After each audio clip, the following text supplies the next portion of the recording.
The glass partition shattered the sound of his voice into pieces before it even reached me. Derek Sloan's words hit the room like a fist through drywall, flat, hard, no warm-up. Effective immediately, James Hartwell is relieved of his position as Chief Data Scientist and Head of Quantitative Strategy at Prime Vault Financial. I'm James Hartwell, 54 years old, and I'd just been fired in front of 11 people who owed their bonuses to my work. Nobody moved. The kind of silence that has weight to it, the kind you can feel pressing against your chest. Derek didn't look at me. He was already flipping to the next slide on his laptop like he'd just read an agenda item about the office coffee budget. To him, 9 years of my life was a line item he'd finally gotten around to deleting. I felt the heat crawl up the back of my neck. My hands were flat on the table, and I focused on keeping them there. Still, because Derek Sloan was 37 years old, sent in by the private equity firm that had acquired Prime Vault 8 months ago, and he had never once in his life built anything that couldn't be expressed in a PowerPoint deck. He talked about disruption and agile frameworks and data-driven pivots. What he never talked about was the 9 years I'd spent building the credit risk modeling system that was currently generating 40% of the firm's revenue. I picked up my notepad, stood up, and I said 2 words that made Derek finally look at me for the first time that morning. Appreciate it. His eyes narrowed just slightly. A couple of the analysts shifted in their chairs. My colleague Sandra from compliance looked like she was watching a car accident in slow motion. They didn't know what I meant. They thought I was broken, or sarcastic, or both. They had no idea. I walked out of that conference room, took the elevator down to the lobby, sat in my car in the parking garage for about 25 minutes, and let the quiet settle around me. My phone started buzzing before I'd even pulled out of the structure. Marcus Webb, my best senior quant analyst, sent the first message. James, what just happened? Are our access credentials still valid, or did they revoke everything already? Marcus was 31, Stanford PhD in computational finance. I'd hired him 4 years ago from a hedge fund in Chicago and spent the better part of 2 years teaching him how to translate mathematical elegance into systems that actually worked under real-world pressure. Kid could write a stochastic differential equation in his sleep, but he'd never navigated a corporate decapitation before. Patricia Nguyen from legal sent, "I'm so sorry. This is insane. I'm looking at your employment file right now and none of this makes sense." Patricia had been at Prime Vault for 11 years. She knew every agreement we'd ever signed, every amendment, every side letter. She knew, better than anyone, exactly how the intellectual property agreements had been structured when I first arrived. My younger brother Kevin called. He runs a boutique analytics consultancy in Denver, works mostly with credit unions and regional banks. "James," he said, "please tell me you didn't walk out without saying anything crazy." I told him what I'd said. He laughed for a long time. The thing that sat heaviest on me wasn't losing the job. I'd lost jobs before. I'd been through the 2008 financial crisis working at a regional bank in Ohio when half our risk team got eliminated in a single afternoon. Watched good people pack their desks into cardboard boxes on a Tuesday with no warning. That's when I learned the first thing that matters in this industry. Your models are only as secure as the legal structure wrapped around them. After 2008, I'd spent years as an independent contractor, building risk frameworks for mid-market lenders who couldn't afford the big consulting firms. That's when I learned the second thing. Document everything, own what you build, and never sign away more than you have to. When Prime Vault recruited me in 2015, I came with conditions. The core modeling architecture, the proprietary credit risk engine I'd been developing since 2011, would remain under my separate entity, Hartwell Analytics Group. Prime Vault would license it, exclusively, generously, with terms that were straightforward and fair. The board at the time thought it was a reasonable arrangement given the technology's value. They signed. Every page, every exhibit. Derek Sloan had been CEO for 8 months. I'd be surprised if he'd read more than the executive summary of his own employment agreement. What I said in that conference room, those 2 words, I meant every syllable. Because Derek firing me had just handed me the cleanest exit I could have asked for. 3 days after my termination, Prime Vault was scheduled to present its new AI-enhanced credit platform to a room full of institutional investors. BlackRock had sent a team from New York. 2 sovereign wealth funds had representatives flying in from London and Singapore. The CFO had been talking about this presentation for 6 weeks like it was the second coming. I wasn't there. But Marcus texted me updates from the back of the room, the way a sportscaster calls a game they can't believe they're watching. 8:52 a.m. Starting in 10. Derek looks like he got 8 hours of sleep. Must be nice. 9:04 a.m. Demo loading. Something slow. Tech team looking at each other. 9:18 a.m. Main dashboard won't populate. Error message on the main screen. Derek just asked someone in a whisper what's happening. 9:31 a.m. James. The screen says license authorization required. Contact Hartwell Analytics Group. Derek's face is the color of a piece of paper. I was in my home office in Naperville, Illinois, drinking coffee that had gone cold, and I read that text 3 times. Then I set down the mug and looked out the window at the backyard where my wife Helen had her garden, and I thought about the afternoon 2 years ago when Tom Chesterton, my attorney, had sat across from me at his office in the Loop and said, "James, I want to make sure you understand what this clause does.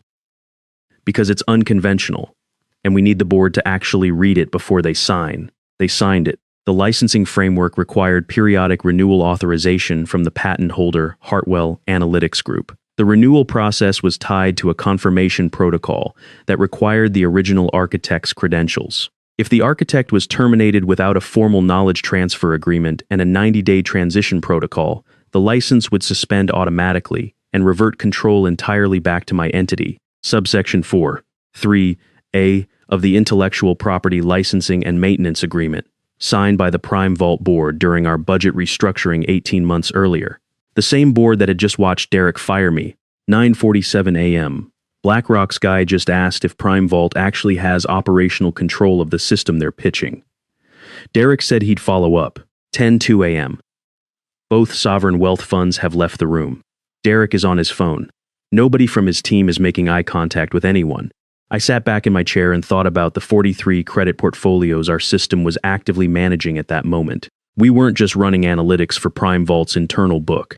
We were powering the risk decisioning engine for 11 regional bank partners, 4 large credit unions, and 28 mid-market lenders who'd integrated our API directly into their loan origination systems. Together, they were processing somewhere north of $2 billion in credit applications monthly. When the license suspended, those systems didn't crash. They reverted to their previous state manual review queues and legacy scoring models that most of these institutions had decommissioned 2 years ago. Loan officers who'd been approving or declining applications in real time through our dashboard were suddenly staring at blank screens. Marcus texted at 11:15 a.m. Partner banks are calling the main line. Midwest Community Bank says their entire underwriting workflow is down. They can't process applications. Backlog is already at 1,200 loans. By noon, it was a full operational crisis. PrimeVault's client services team was overwhelmed. Derek had reportedly locked himself in his office with 3 different outside counsel firms. The investors who'd flown in from London and Singapore were, presumably, in their rideshares back to O'Hare, having very specific conversations about what they'd just witnessed. Patricia from legal called me that afternoon. She didn't waste time on pleasantries. "James, I need you to understand the scale of what's happening." Derek has 5 law firms telling him the same thing. The IP agreements are airtight. Hartwell Analytics Group controls the licensing, and Prime Vault has no legal mechanism to force restoration of access. How are the partner banks doing? Marcus has been fielding calls since 10 this morning. He keeps explaining that he doesn't have the authorization credentials to restore anything. Some of these institutions are sitting on hundreds of applications they can't touch. That part landed harder than I expected. Midwest Community Bank was a family-owned institution in Peoria that had been a Prime Vault partner for 3 years. Their lending team was probably 15 people. If their pipeline was frozen, real people, small business owners, first-time homebuyers were sitting in limbo through no fault of their own. Patricia, I need the full client integration map. Every institution affected, every integration depth, current application volumes. James, that's internal data. I can't just... You're not giving it to a competitor. You're giving it to the license holder who's trying to figure out how to minimize damage to institutions that never asked to be part of this. She was quiet for a moment. I'll have it to you within the hour. The list was 41 institutions. Combined daily application volume of approximately 40,000 loans. Without the risk engine, the average manual review time would jump from 40 seconds to somewhere between 3 and 5 business days. The ripple effect into consumer and small business lending across the Midwest and Southeast would be significant. That evening, my doorbell rang. Helen answered it and came to find me in the kitchen with a look I'd seen before, the one that means something unexpected just arrived. "Marcus is at the door," she said. "He looks terrible." Marcus Foster stood on my front porch wearing the same clothes he'd had on in my office last Thursday. He hadn't shaved. He was holding a laptop bag like it was the only thing keeping him anchored. I brought him inside and poured us both a glass of bourbon from the bottle we kept for serious occasions. He sat down at the kitchen table and didn't bother easing into it. 3 of our quant analysts are on administrative leave. Derek told the partner banks that the outage was caused by a rogue technical issue and that former employees may have been involved in creating it. He's implying sabotage, James. That made my jaw tighten in a way I had to consciously control. These were good people who'd shown up for years, worked weekends during integration launches, fixed bugs at 2 in the morning. They didn't deserve to be used as cover for Derek's incompetence. What's he saying internally about restoring access? He keeps telling the board that the IP agreements are being challenged and that he expects to have the systems operational within 72 hours. Legal has stopped telling him when they think that's realistic. Marcus pulled up his phone and showed me an all-staff email Derek had sent that afternoon. Due to a technical licensing dispute with an outside vendor, certain client-facing systems are temporarily limited. We are actively engaged with legal counsel and expect full resolution imminently. Outside vendor. He was describing me, the person who had designed every layer of that system, who had personally trained Marcus and the rest of the team, who had sat in client meetings and sold the capability of that platform for 9 years as an outside vendor. Marcus, I need to ask you something directly. Is there a way to restore limited, read-only access for the partner banks? Not full functionality, just enough that their loan officers can see their existing pipeline and communicate with applicants who are waiting. He looked at me. That's technically possible. It would require you to issue a partial authorization token through the Hartwell Analytics admin portal. I know. I'm going to do it. But I need something from PrimeVault first. What? Derek needs to acknowledge in writing that Hartwell Analytics Group is the license holder of record and that no employee of PrimeVault or its parent company acted with malicious intent in the system suspension. That protects your colleagues from the sabotage narrative. Marcus stared at me for a long moment. You're giving them partial access in exchange for clearing the team. I'm giving 40,000 loan applicants some breathing room in exchange for Derek telling the truth about one thing. That's not a high bar. The next morning, at 7:45, my phone rang. PrimeVault HR. The voice on the other end belonged to a woman named Christine, who had the particular cadence of someone reading from a script they didn't write. Mr. Hartwell, good morning. We've been discussing internally, and there's strong interest in exploring a transition consulting arrangement. We think there may have been some miscommunication around the leadership changes, and we'd love to find a path forward together. Christine, I'm going to stop you there. You're calling because you have 41 partner banks threatening breach of contract claims and 2 sovereign wealth funds that are no longer returning Derek's calls. Well, there have been some operational challenges, yes. We're hoping to discuss a consulting engagement to help manage the transition. We're prepared to offer $350,000 for a 60-day engagement. I almost laughed. $350,000 to stabilize a system that was generating 40% of the firm's revenue. $350,000 from a company whose parent PE firm had valued PrimeVault at over $1 billion during their acquisition. Not interested, I said. We could go to $500,000, plus a profit-sharing arrangement on the next funding round. Christine, I want you to listen carefully. You can't afford to hire me back. Not because I'm being unreasonable. Because the number doesn't exist that accounts for what Derek did in that conference room. He fired me in front of my colleagues, publicly. After 9 years, he called me an outside vendor in a company-wide email. The silence stretched out long enough that I could hear her breathing. What would make this right? She asked finally. Derek Sloan personally apologizing to Marcus, to the 3 analysts on administrative leave, and to Patricia Nguyen. In writing, the board formally acknowledging that Hartwell Analytics Group is the rightful license holder and that no PrimeVault employee contributed to the suspension. Full severance, 2 years of salary and benefits offered to anyone on my former team who wants to leave. And even if all of that happens, I'm not sure a consulting arrangement is something I want.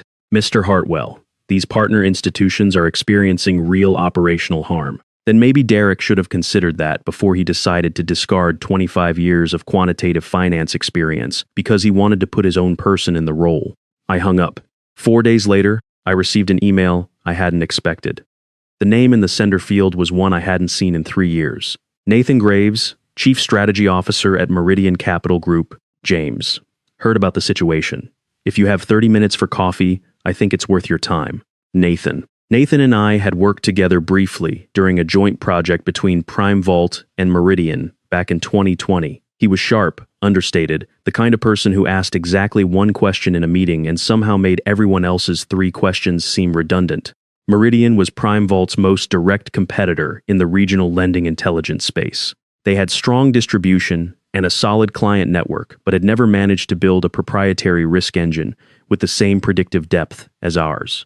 I knew what the coffee was probably about, but I was curious how Nathan would frame it. We met at a place called Andytown on the near north side, a Tuesday morning, exactly 11 days after Derek had fired me. Nathan was already there when I arrived, sitting at a corner table with 2 coffees and a closed laptop. He stood up to shake my hand and didn't spend any time on small talk. "Derek Sloan is the gift that keeps giving," he said, "to everyone except Prime Vault's shareholders." He slid the laptop across the table and opened it. On the screen was a financial analysis of Prime Vault's current position. Stock down 38% since the investor presentation. 3 partner banks had already filed formal breach notices. The PE firm's lead partner had given a terse no comment to a Bloomberg inquiry. Prime Vault's Glassdoor rating had dropped a full point in 10 days, as engineers and analysts posted their own accounts of what was happening internally. "That's thorough," I said. "We do our homework. What interests us more is this." He opened another document. It was a technical brief, clearly prepared by someone who had done serious architecture analysis of the Hartwell Analytics credit risk engine. They understood the layered machine learning structure, the real-time feedback loops, the portfolio-level calibration process that made our approval accuracy significantly better than any competing model. "That's a fairly detailed read of proprietary architecture," I said. "It's based on published performance data and what's become common knowledge in the industry.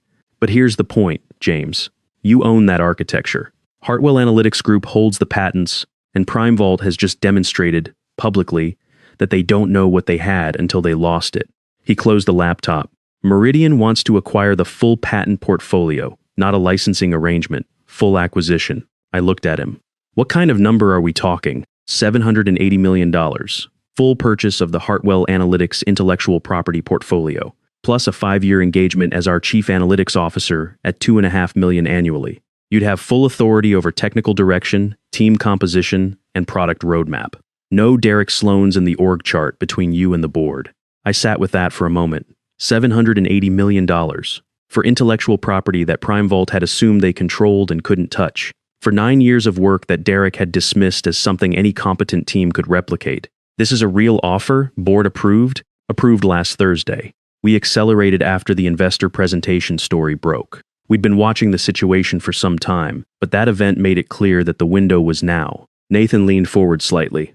"James, at Prime Vault, you were spending half your energy justifying your methodology to people who read the output as a black box. At Meridian, our board includes 2 former Fed economists and a chief risk officer who spent 20 years at JP Morgan. You wouldn't be explaining what a confidence interval is at quarterly reviews. What's the timeline? Due diligence, 3 weeks maximum. Patent transfer and integration architecture, another 2 to 3 weeks after that. You could be operational with us by the first week of next month."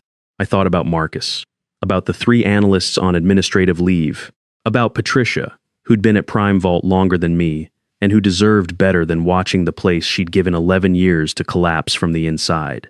"What's your position on hiring from my former team? We'd want your key people. Marcus Foster, without question. Patricia Nguyen, if she's open to a senior compliance role at a growth stage company. Anyone else you'd recommend?" It wasn't about the money anymore. It hadn't been about the money since the moment I'd walked out of that conference room. It was about whether the people who'd showed up every day, who'd built something real, would land somewhere that recognized what they were worth. "I need a few days," I told him. "Of course, but James, don't take too long. Other parties are going to start making inquiries. You're not the only one who can read a balance sheet." That night, Helen and I sat on the back porch after dinner.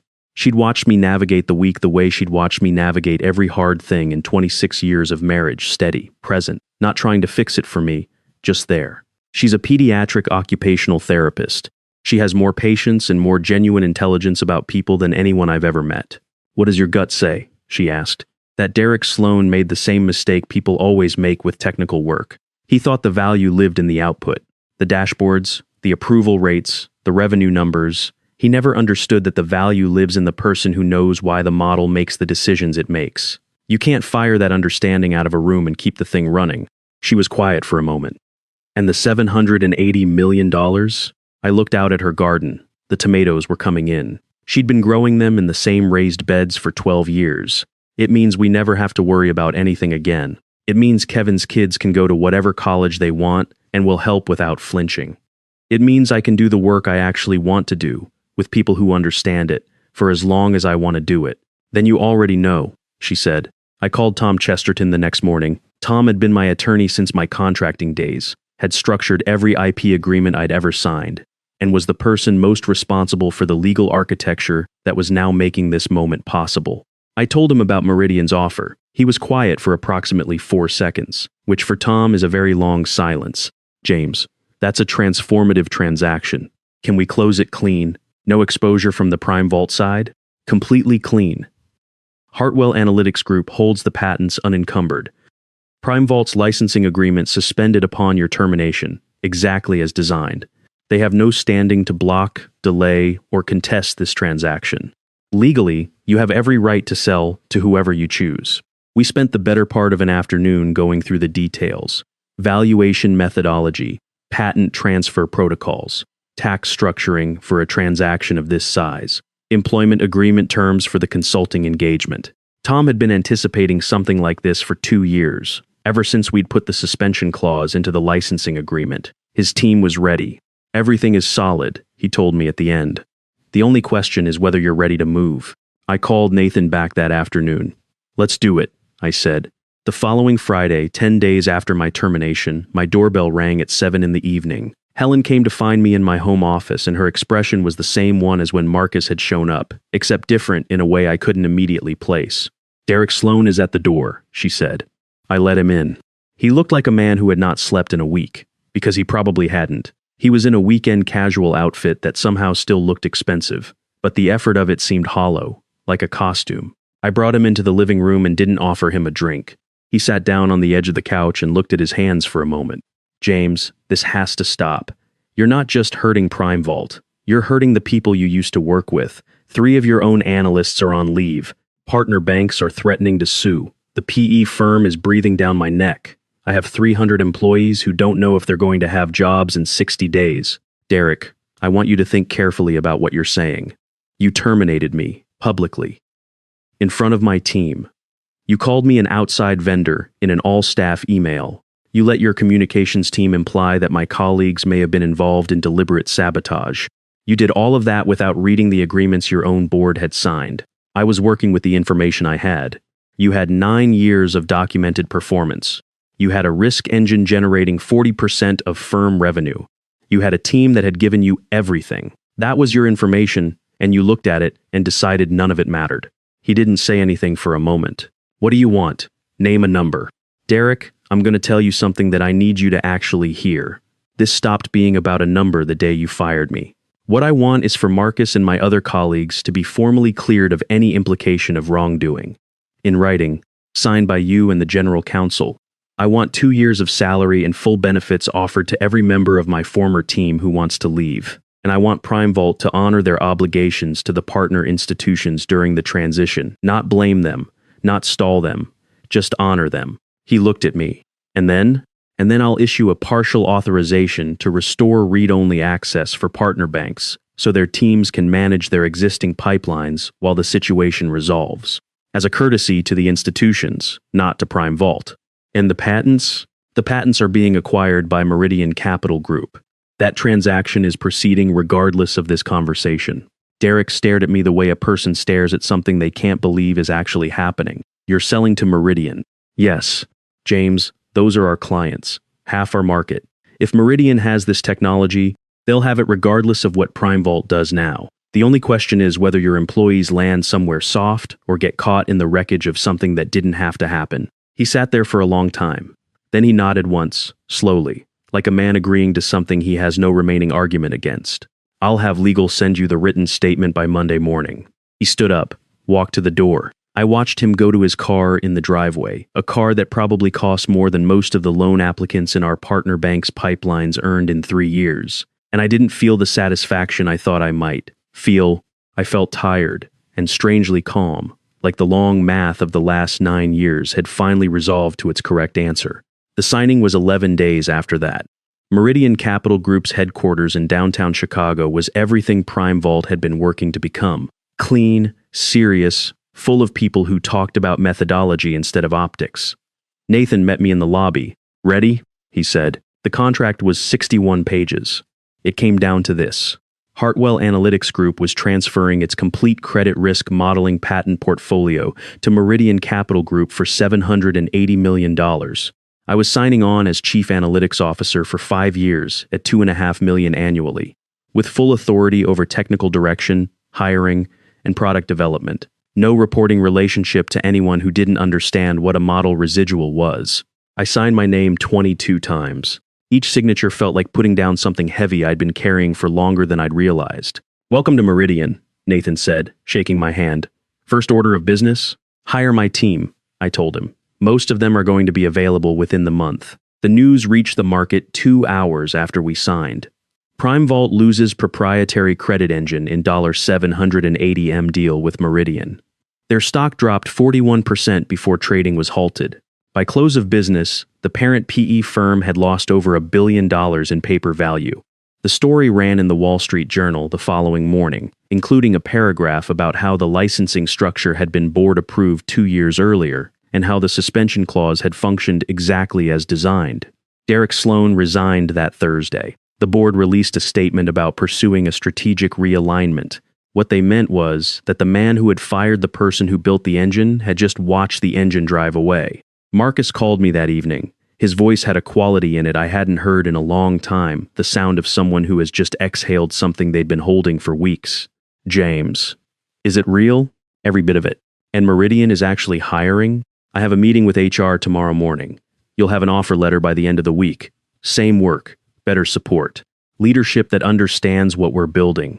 He laughed. It was a real laugh, the kind that means something. 6 weeks later, Marcus and 9 engineers from my former team started at Meridian. Patricia Nguyen joined as our Senior Director of Compliance and Risk Governance. 3 of the analysts who'd been put on administrative leave, the ones Derek had let his team imply, were involved in sabotage, walked into Meridian's office on a Tuesday morning to brand new desks and a formal written acknowledgement from Prime Vault's general counsel that they had acted with complete professionalism throughout the transition period. I'd made sure that letter existed before the authorization token was ever issued. My brother Kevin's consultancy became one of our first integration partners 7 months after the acquisition. Turned out Meridian's expansion into credit union markets aligned exactly with the client base he'd been building for 6 years. We ended up collaborating on a product that neither of us could have built alone. The new credit risk platform launched 4 months ahead of schedule. First quarter revenue at Meridian came in at $160 million, driven primarily by partner institutions that had experienced Prime Vault's operational chaos firsthand and were very motivated to find a stable alternative. By the end of year 2, we were processing credit decisions for lending institutions in 31 states. The modeling architecture that Derek had dismissed as something any team could replicate was now the backbone of one of the fastest-growing credit intelligence platforms in the country. Prime Vault filed for restructuring protection 14 months after I left. The partner banks had largely migrated. The engineering talent had dispersed. The PE firm sold their position at a significant loss and moved on. The 300 employees Derek had used as leverage in my living room mostly landed well. The industry knew what had happened, and the good engineers had no trouble finding positions. A few of them ended up at Meridian. Derek Sloan? Last I heard, he was at a growth equity firm in New York, serving as an operating partner on portfolio companies, probably teaching founders about talent optimization and strategic workforce planning.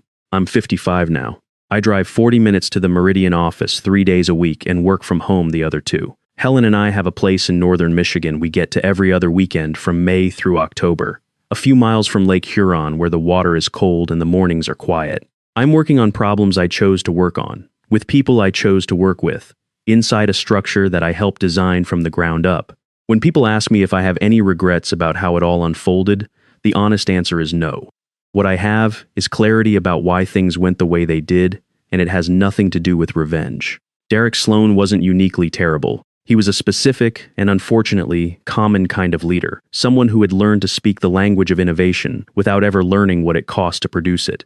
He thought expertise was a vendor relationship, something you purchased, used, and replaced when the contract expired. He was wrong about that, and the price of being wrong about it was very precise. The thing I think about sometimes is those two words I said in the conference room: appreciated. People who heard it assumed they understood what it meant. A man trying to hold himself together, a man being sarcastic, a man too stunned to say anything real. What it actually meant was, thank you for removing the last obstacle between me and everything I've been building toward. I meant every word. When early career analysts ask me what they should take from the story, and they do ask, more often than I expected, I tell them the same thing every time. Your value in this field is not defined by whoever is currently paying you. Your value is defined by what you've built, how you've protected it, and whether you've had the patience and the foresight to understand that those are two completely separate problems. Building is one skill, protection is another. And the people who only develop the first one are always, eventually, surprised by how quickly someone else can try to take what they built. Know your agreements, know what you own, know who actually understands what you do. And if someone who has never done the work tries to tell you the work is replaceable, be very, very calm when you say thank you, because you might mean it in a way they don't expect. They say just forget. Move on like it's easy. But forgetting you feels like remembering someone I've never seen. I've been trying to erase you from the places in my mind, but the harder that I fight it, the more you're hard to leave behind. Every memory keeps slipping through the cracks I try to close, like a face I should remember, but somehow never know. Forgetting you feels impossible, like chasing something I can't hold, like trying to remember someone that I've never even known. I keep reaching through the silence for a past I can't undo, 'cause letting go of what we had feels like losing something true. Every moment turns to fragments, every thought just fades to blue, like I'm searching for a feeling that still only leads to you. Forgetting you feels impossible, like chasing something I can't hold, like trying to remember someone that I've never even known. I keep reaching through the silence for a past I can't undo, 'cause letting go of what we had feels like losing something true.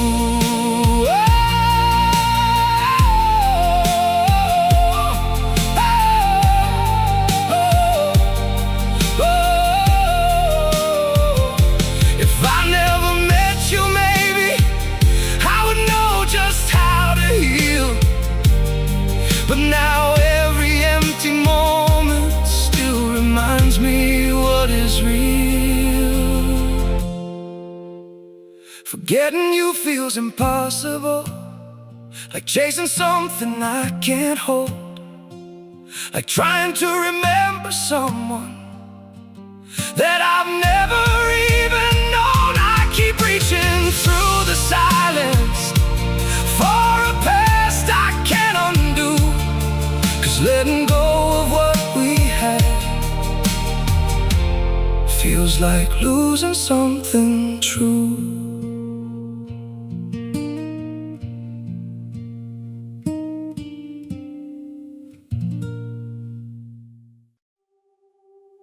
I'm freezing, I'm bleeding, slowly fading away. But don't worry, I'm fine.